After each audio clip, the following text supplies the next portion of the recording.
चुनाव आयोग पर विपक्षी पार्टियां गंभीर सवाल उठा रही है। बिहार में इसी साल विधानसभा का चुनाव होना है। बातचीत के लिए हमारे साथ कांग्रेस पार्टी के सांसद इमरान मसूद मौजूद हैं। सर, आज महागठबंधन ने बिहार में बंद का आह्वान किया है। राहुल गांधी, तेजस्वी यादव एक साथ नजर आ रहे प्रदर्शन करते हुए, किस तरह से देख रहे? क्योंकि इससे पहले भी लोकसभा चुनाव में भी यूपी से भी चुनाव आयोग पर गंभीर सवाल उठाए गए थे। देखिए, चुनाव आयोग पर गंभीर सवाल अगर उठ रहे हैं तो ये बहुत ही दुखद है और सुप्रीम कोर्ट के अंदर या सुप्रीम कोर्ट की निगरानी के अंदर ये तमाम चीज़ें हों तो ज़्यादा बेहतर है। चूँकि लोकतंत्र अगर जिंदा रखना है तो चुनाव आयोग तो निष्पक्ष होना चाहिए। चुनाव आयोग की निष्पक्षता के ऊपर बिहार के अंदर, महाराष्ट्र में और हरियाणा में जिस तरह से ज़बरदस्ती काम हुआ है वो चोरी बाद में पकड़ी गई। लेकिन अब जो ये काम कर रहे हैं, एक नया मॉडल लेकर आए कि साहब अब घुसपैठियों के वोट बन गए। कहाँ से अगर घुसपैठी आ गए? भाई आपके फेलियर है अगर घुसपैठी आ गए, और कितना घुसपैठी आ गया, आपने कितना आइडेंटिफाइड किया और कितने डिपोर्ट किया आपने।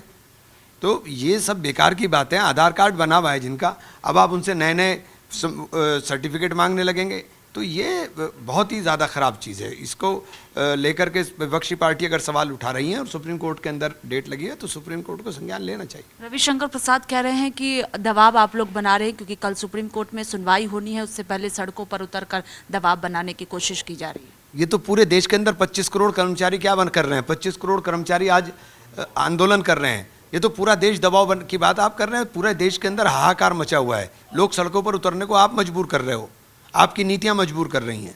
एक और आखिरी सवाल है, इससे हटकर उत्तर प्रदेश से जुड़ा हुआ मामला है। छांगुर बाबा के यहाँ पर बुलडोजर की कार्रवाई आज की गई है बलरामपुर में।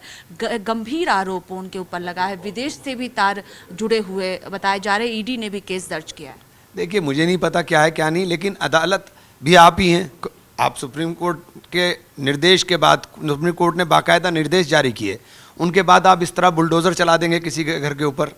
सुप्रीम कोर्ट के निर्देशों का आप पालन नहीं करेंगे। आपने 7 दिन का नोटिस लगाया, वो नोटिस का ये तरीका नहीं, उसके अंदर आपको प्रॉपर ये बताना पड़ेगा कि आपने कौन सी उसके अंदर उसको अवैध घोषित किया, और आपने अवैध घोषित किया तो उसकी सुनवाई आपने पोर्टल पे डाली कि नहीं डाली, पोर्टल पर अपलोड हो। ये जो अधिकारी उल्टे सीधे काम कर रहे हैं ये सब इनकी जेब से जाएगा, इनकी तनख्वाहों से पैसे कटेंगे, ये कोर्ट में जो भी चला जाएगा।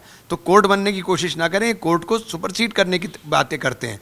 देखिए, कानून है, कानून के दायरे के अंदर रहकर अगर किसी ने गलत किया तो उसके खिलाफ कार्रवाई करिए, लेकिन कानून के दायरे में रहकर। तो आपको लगता है जो बुलडोजर एक्शन किया गया है बलरामपुर में वो गलत तरीके से, गैर कानूनी तरीके से किया गया? बुलडोजर का एक्शन एक बता दिया ना, एक नाम को फोकस कर लिया, उस नाम को टारगेट करना है नफरत के नाम के ऊपर। आप करते रहिए, यही काम रहेगी, इसके अलावा क्या काम है? बहुत शुक्रिया बातचीत के लिए। कैमरा पर्सन सचिन के साथ स्वाति पाठक, भारत समाचार, दिल्ली।